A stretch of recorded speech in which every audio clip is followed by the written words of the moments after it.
Hello សូមសួស្តីទាំងអស់គ្នាមកកាន់មេរៀនភាសាចិត្តបន្តថ្ងៃនេះយើងមកបន្តវគ្គ2នៅក្នុងខ្សែសង្វាក់ផលិតកម្មទាំងអស់គ្នាខ្សែសង្វាក់ផលិតកម្មនៅក្នុងភាសាចិនយើងអានថាសឹងឆានសៀនសឹងឆានសៀនបកថាខ្សែសង្វាក់ផលិតកម្មអញ្ចឹងនៅក្នុងរោងចក្រគឺមានខ្សែសង្វាក់ផលិតកម្មសម្រាប់ផលិតផលណាមួយដែលរោងចក្រនោះកំពុងផលិតអញ្ចឹងខ្សែសង្វាក់ផលិតកម្មយើងអានថាសឹងឆានសៀនសឹងឆានសៀនពីបន្ទាប់ជីឈីជីឈីជីឈីបកថាគ្រឿងម៉ាស៊ីនពីបន្ទាប់នេះពាក់ព័ន្ធជាមួយនឹងគ្រឿងម៉ាស៊ីនដេរ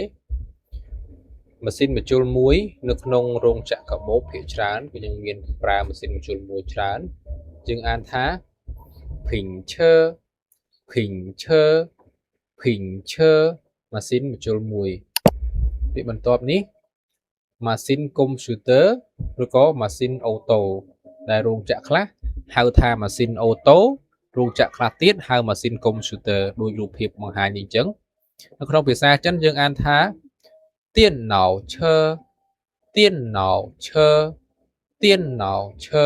បកថាម៉ាស៊ីនកុំព្យូទ័រឬក៏ម៉ាស៊ីនអូតូពីបន្ទាប់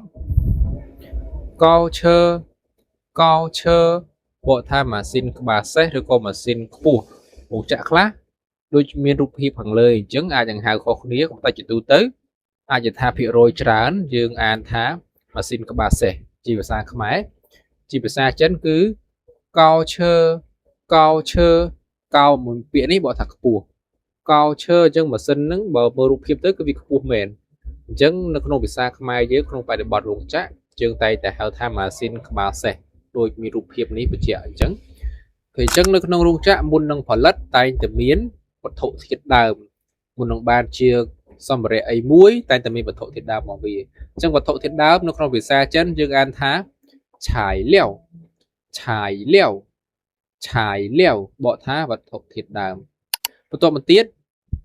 ផលិតផលសម្រាប់នៅក្នុងភាសាចិនយើងអានថាឆឹងភីនឆឹងភីនឆឹងភីនបកថាផលិតផលសម្រាប់ផលិតផលចុងក្រោយដែលយើងផលិតបានពីបន្ទាប់នេះ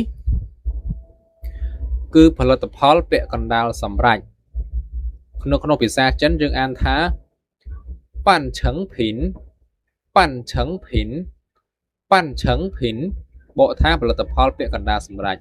អញ្ចឹងនៅក្នុងន័យជាភាសាខ្មែរដោយមិនដេចទៅដែលហៅថាផលិតផលពាក់កណ្ដាលសម្រាប់មានន័យថាផលិតផលហ្នឹងមិនទាន់បានផលិតបាន 100% ទេឧទាហរណ៍ថាដបទឹកមួយនៅពេលដែលបានចេញជាដបទឹកមុនដំបូងគឺគេផលិតដបសិនផលិតដបហើយយកទៅស្តុកទុកគេហៅផលិតផលពាក់កណ្ដាលសម្រាប់បន្ទាប់មកយកដបទឹកនោះទៅច្រកទឹកចេញជាដបទឹកមានទឹកនៅក្នុងហ្នឹងយើងហៅថាផលិតផលសម្រាប់អញ្ចឹងផលិតផលពាក់កណ្ដាលសម្រាប់គឺផលិតផលដែលគេផលិតហើយគឺយកទៅស្តុកទុកបន្ទាប់មកទើបគេយកទៅធ្វើបន្តទៀតអញ្ចឹងអាចុងក្រោយគេបង្អស់គេហៅផលិតផលសម្រាប់ឯផលិតផលពាក់កណ្ដាលសម្រាប់គឺផលិតផលដែលគេផលិតហើយមិនទាន់សម្រេចបាន 100% ទេអញ្ចឹងសម្រាប់មេរៀនយើងនៅថ្ងៃនេះគឺមានតែប៉ុណ្្នឹងទេជួបគ្នានៅមេរៀនបន្តទៀតសូមអរគុណ